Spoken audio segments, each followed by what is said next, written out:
Back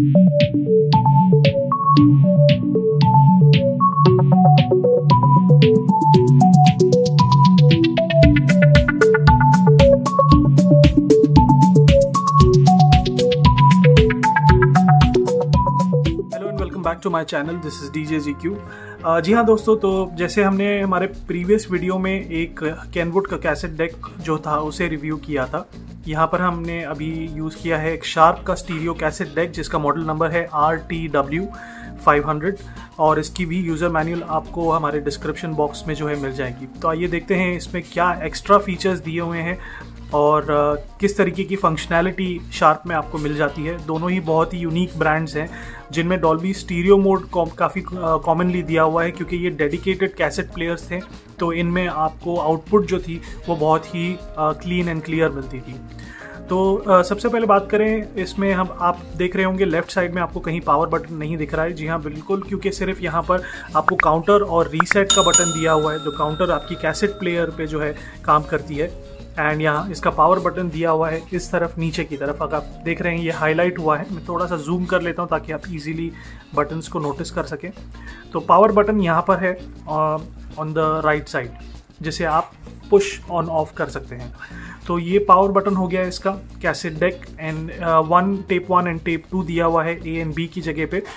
अब यहाँ पर आपको कुछ एक्स्ट्रा फीचर्स दिए हुए हैं शार्प में, जहाँ पर आप देख रहे हैं कंटिन्यूस प्ले लिखा हुआ है इसमें, यानी आप दोनों कैसेट डेक्स को एक साथ ऑपरेट कर सकते हैं। जी हाँ, इसमें ये बेस्ट पार्ट है कि आप दोनों कैसेट डेक्स को एक साथ ऑपरेट कर सकते हैं। हेडफोन ऑप्शंस जो है आउटपुट है, आप हेडफोन्स कनेक्ट करके इसमें से जो ऑडियो है वो भी सुन सकते हैं। जैसे हमने प्रीवियस वीडियो में बताया था कि ये सिर्फ एक प्योर कैसेट प्लेयर है, इनमें कोई एम्पलीफायर नहीं होता, तो आप इसमें डायरेक्टली स्पीकर नहीं कनेक्ट कर सकते, आपको एक एम्पलीफायर की ज़रूरत होगी। बात की जाए इसके एक्स्ट्रा कुछ फीचर्स की, ऑन द राइट साइड छोटे बटन्स दिख रहे होंगे आपको। तो यहाँ पर आपको बैलेंस दिया हुआ है लेफ्ट एंड राइट चैनल के लिए। आपका जो डिस्प्ले है वो कम्प्लीटली आप कह सकते हैं एक LED बेस्ड है, यानी आपको इसमें LEDs जो हैं डेसिबल्स बताएंगी आपको कि डॉल्बी किस मोड पे, किस लेवल पर आपको कितने डेसिबल्स पे प्ले हो रहा है। बाकी आप फीचर्स जैसे एक्टिवेट करेंगे तो यहाँ पर लाइट्स हाईलाइट हो जाती हैं, जिसमें आपको पता चलता है कि कौन सा फीचर ऑन है या वर्क आप यूज़ कर रहे हैं। कि एक्सीडेंटली अगर आपने कोई बटन दबा दिया है और आपकी कैसेट प्ले नहीं हो रही या ऑडियो नहीं आ रहा है, तो आप जान सकते हैं या समझ सकते हैं कि किस फीचर में फ़िलहाल ये कैसेट प्लेयर ऑपरेट कर रहा है एंड आपकी कैसेट में से ऑडियो क्यों नहीं आ रही है। ये बेसिक रीजंस हो सकते हैं फंक्शनैलिटी के बेसिस पे, अगर आप नहीं जानते हैं इन फंक्शंस को कि किसको आपने एक्टिवेट कर दिया है। बट अदरवाइज अगर आपकी कैसेट प्ले नहीं हो रही है तो आपको हम सजेस्ट करेंगे कि आप बेसिक चीज़ें देखें, जैसे कि जो कैसेट के रोलर्स होते हैं। जैसे मैंने लेफ्ट साइड का लिड ओपन किया है तो यहाँ पर आपको कैसेट के रोलर्स दिखेंगे। थोड़ा सा मैं इसे टर्न कर देता हूँ। तो ये जो रोलर्स होते हैं ये प्ले एंड रिवाइंड फॉरवर्ड के लिए होते हैं। अगर ये ऑपरेट नहीं कर रहे हैं तो आप समझ सकते हैं कि आपको इंटरनल मैकेनिज्म में कोई तो टेक्निकल प्रॉब्लम आई होगी जिसे आपको रिपेयर करना होगा। उस चीज़ के लिए आपको इन चीज़ों पे ध्यान देना है, इन रोलर्स पे। ये रोलर्स को रोटेट होना बहुत ज़रूरी है ताकि आपकी कैसेट स्मूथली ऑपरेट करें।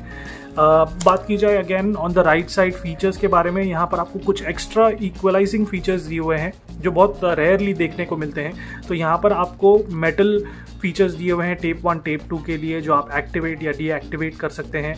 डॉल्बी INR आपको अगेन सेम कैनवुड के कैसेट डेक की तरह ही दिया हुआ है।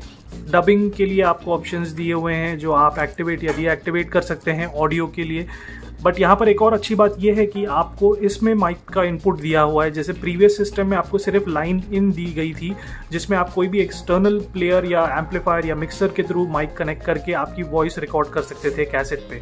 तो लेफ्ट एंड राइट चैनल पे जो है आप दो माइक्स कनेक्ट कर सकते हैं, आप अपनी डबिंग कर सकते हैं, या अगर आप ऑडियो रिकॉर्डिंग करना चाहें या एक म्यूज़िक सॉन्ग रिकॉर्ड करना चाहें तो वो आप कर सकते हैं इसमें लेफ्ट एंड राइट चैनल के थ्रू। रिकॉर्ड लेवल आपको यहाँ पर दिया हुआ है। बेसिक मैं आपको बता दूं कि रिकॉर्ड लेवल जितना आप लो रखेंगे तो उतना वॉल्यूम जो है आपकी कैसेट जब प्लेबैक होगी, जो भी आप रिकॉर्ड करेंगे उस पर आपको मैक्सिमम वॉल्यूम मिलेगी। अगर आप मैक्सिमम पे रखेंगे तो आपका ऑडियो क्वालिटी जो है वो कम रिकॉर्ड होगा और आपको एम्पलीफिकेशन का यानी वॉल्यूम बढ़ाने का ऑप्शन जो है वो नहीं मिलेगा आपकी कैसेट पर।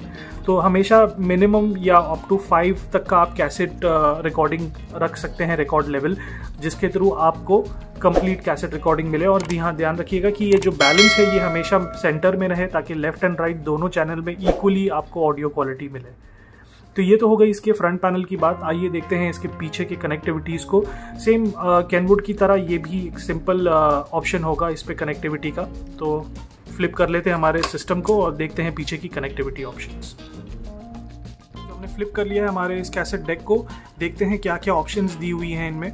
तो यहाँ पर अगर आप चेक करें तो ऑन द राइट साइड आपको मॉडल डिटेल्स दिख जाती है। पावर कॉर्ड जो है वो फिक्स्ड है, अनलाइक कैनवुड जहाँ पर आप अनप्लग करके रख सकते थे पावर कॉर्ड को। And on the left side आपको again line in and line out मिल जाती है। लाइन इन में आप कोई भी एक्सटर्नल डिवाइस को कनेक्ट करके कैसेट्स पे रिकॉर्डिंग कर सकते हैं। बट अगर आपको कैसेट्स प्ले करना है, सुनना है म्यूजिक आपको कैसेट्स के थ्रू, तो आउट में आपको दो लेफ्ट एंड राइट आरसी की जो रेड एंड वाइट केबल जो होती है वो कनेक्ट करनी है आपके एम्पलीफायर्स पे। एंड उसके थ्रू आपको जो कि ये कैसेट डेक प्लेयर की ऑडियो आउटपुट है वो मिल जाएगी। नाउ एक अच्छी बात यहाँ पर ये लगती है मुझे कि यहाँ पर एक रिकॉर्डिंग पीबी का एक एक्सटर्नल माइक कनेक्टिविटी दिया हुआ है। ये कुछ विंटेज डिवाइसेस थे जिनमें यानी ग्रामोफोन्स या रिकॉर्ड प्लेयर्स जो पहले होते थे उनमें इस टाइप की पिन्स आती थी जिसको आप कनेक्ट करके आप रिकॉर्डिंग भी कर सकते थे। तो फिलहाल आप लाइन पर रख के उसे यूज़ कर सकते हैं इनपुट में। एंड इसे जो है डीएक्टिवेट कर सकते हैं अगर आप इस इनपुट को यूज़ नहीं कर रहे हैं। तो ये एक स्विच ऑप्शन दिया हुआ है, ये एक बेटर ऑप्शन है एक्चुअली, जहाँ पर आप चूज़ कर सकते हैं कि आपको एग्जैक्टली क्या करना है। तो ये हो गई बात इस कैसेट डेक की। होपफुली ये वीडियो आपको हेल्पफुल लगा होगा। अगर लगा है तो डेफिनेटली हमारे चैनल को सब्सक्राइब कीजिए अगर आप पहली बार हमारे चैनल पर आए हैं। और अगर आप ऑलरेडी सब्सक्राइब कर चुके हैं तो हमारे वीडियोस को लाइक एंड शेयर कीजिए ताकि ज़्यादा से ज़्यादा लोगों तक इन सिस्टम्स को यूज़ करने की और इनके फीचर्स को अंडरस्टैंड करने की जो है हेल्प मिल सके। तो होपफुली ये वीडियो आपको डेफिनेटली हेल्पफुल लगा होगा। मिलते हैं अगले वीडियो में एक और कैसेट डेक के साथ जहां पर हम उसे रिव्यू करेंगे। वो एक डिजिटल टाइप कैसेट डेक है जिसमें फेदर टच बटन्स हैं, तो काफ़ी यूनिक होगा। उसे हम स्विच ऑन करके उसकी डिस्प्ले को भी देखेंगे, काफ़ी यूनिक सा प्रीव्यू है उसका। तो आई एम श्योर ये वीडियोज़ आपके लिए हेल्पफुल लगे होंगे। So thank you again for watching DJZQ।